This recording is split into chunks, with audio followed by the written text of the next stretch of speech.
মাশাআল্লাহ আজকের বাজিগার পাখির খাবার একদম গরম ভাত, শুশনি পাতা, এদিকে আছে কাঁচা ছোলা। এই তিনটে সুন্দর করে মিক্সড করে নিতে হবে।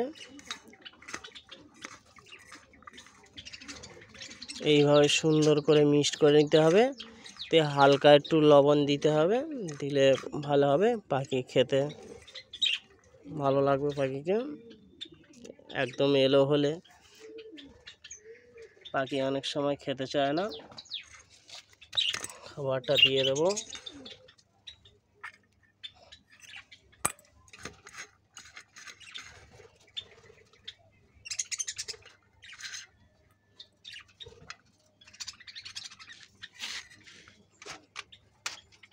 মশলা খাবারটা দিয়ে দিই।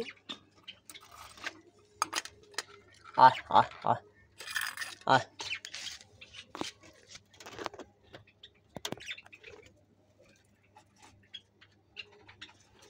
আপনারা ওইভাবে পাখি খাওয়াতে পারেন। খাবারগুলো পাখি খুবই খেতে পছন্দ করে। মাশাআল্লাহ খাবার দেওয়ার সাথে সাথে পাখিগুলো একের পর এক নামছে। অলরেডি খাওয়াও শুরু করে দিয়েছে। মাশাআল্লাহ আপনারা পাখিকে খাবারগুলো দিতে পারেন। খাবারগুলো খেতে খুবই পছন্দ করে।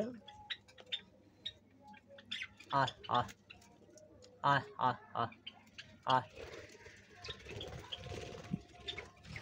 এগুলো সব হ্যান্ড ফিডিং পাখি। একটু ক্যামেরা করছি বলে একটু ভয় পাচ্ছে। মাশাআল্লাহ এরা সব আমার হাতে হ্যান্ড ফিডিং। দেখুন মাশাআল্লাহ খাওয়া শুরু করে দিয়েছে।